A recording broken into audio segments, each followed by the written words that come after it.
Moto ಲವರ್ಸ್ನ ಯಾರು like ಮಾಡಲ್ಲ. ಯಾಕಂದ್ರೆ ಇತ್ತೀಚಿನ ಮೋಟೋ ಬಟ್ಟೆಗಳ ನಡುವೆ ಮೋಟೋ ಲವರ್ಸ್ ಕಾಣೋದೇ ಇಲ್ಲ, ಅವರ ಕಂಟೆಂಟ್ ಕೂಡ ಕಾಣೋದೇ ಇಲ್ಲ. ಹಾಯ್ ಹಲೋ ನಮಸ್ಕಾರ ಬಸ್ಸು, ನಾನ್ ಮಂತ್ರ ಹಾಸನ್. ನೀವೇನ್ ನೋಡ್ತಿದ್ರ ಇದು NX200.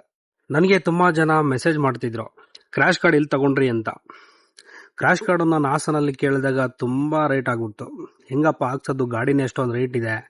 ಯಾಕಂದ್ರೆ ನನ್ನ ಹತ್ರ ಹಣದ ಅಭಾವ ತುಂಬಾ ಇತ್ತು, ಎಲ್ಲಾನು ಗಾಡಿಗೆ ಇನ್ವೆಸ್ಟ್ ಮಾಡಿಬಿಟ್ಟಿದ್ದೆ. ಈ ಕ್ರಾಶ್ ಕಾರ್ಡ್ ಬಂದ್ಬಿಟ್ಟು ನಿಮಗೆ ತುಂಬಾ ಕಡಿಮೆ ರೇಟಲ್ಲಿ ಸಿಗುತ್ತೆ. ನೀವು ಹೊರಗಡೆ ಅಂಗಡಿಗಳಲ್ಲಿ ಹೋಗಿ ಕೇಳಿದಾಗ ತುಂಬಾ ಜಾಸ್ತಿ ಹೇಳ್ತಾರೆ, ಏನಿಲ್ಲ ಅಂದ್ರೂ ಒಂದು 5,000 ಹೇಳ್ತಾರೆ. ತುಂಬಾ ಚೆನ್ನಾಗಿದೆ.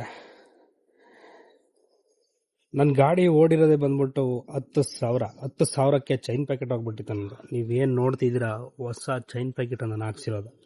10,000ಕ್ಕೆ ಚೈನ್ ಪ್ಯಾಕೆಟ್ ಹೋಗುತ್ತೆ ಅಂತ ಅಂದ್ರೆ ಏನು ಗುರು. ಚೈನ್ ಪ್ಯಾಕೆಟ್ ಹೋಗೋದಲ್ದೇ ಚೈನ್ ಪ್ಯಾಕೆಟ್ ಹಾಕ್ಸೋಕ್ಕೆ GST ಕೂಡ ಕಟ್ಟಬೇಕು, ಟ್ಯಾಕ್ಸ್ ಕೂಡ ಕಟ್ಟಬೇಕು ಅಂತಂದರೆ ನಾವಿನ್ನೂ ಟ್ಯಾಕ್ಸ್ ಕಟ್ಟಿನೇ ಅರ್ಧ ಜೀವನ ಕಳ್ಕೊಂಡ್ಬಿಡ್ತೀವಿ ಅನ್ಸುತ್ತೆ. ಮತ್ತು ಈ ಗಾಡೀಲಿ ಬಂದ್ಬಿಟ್ಟು ಈ ಹ್ಯಾಂಡ್ಲ್ ಏನಿದೆ ಇದೆಯಲ್ಲ, ಇದು ಅಷ್ಟು ಸ್ಟೇಬಲ್ ಇಲ್ಲ. ಸ್ವಲ್ಪ ಜೋರಾಗಿ ಗಾಡಿನ ತಿರುಗಿಸ್ಬೇಕಾದ್ರೂ ಜೋರಾಗಿ ಹ್ಯಾಂಡ್ಲಿಂಗ್ ಹೇಳಿದ್ರೆ ಸ್ವಲ್ಪ ಬೆಂಡ್ ಆಗಿಬಿಡುತ್ತೆ. ಇದು ಕಂಪ್ಲೀಟ್ ಸೊಲ್ಯೂಷನ್ ಇಲ್ವಂತೆ ಗುರು. ಇದು ಇವತ್ತಿನ ಮೋಟೋ ಲಾಗ್ ಆಗಿದೆ. ವಿಡಿಯೋ ಇಷ್ಟ ಆಯ್ತು ಅಂತಂದ್ರೆ ಲೈಕ್ ಮಾಡಿ, ಶೇರ್ ಮಾಡಿ, ಕಮೆಂಟ್ ಮಾಡಿ, ಹಾಗೆ ಸಪೋರ್ಟ್ ಮಾಡಿ. ನಿಮ್ಮ ಸಪೋರ್ಟ್ ತುಂಬಾ ಮುಖ್ಯ ಗುರು.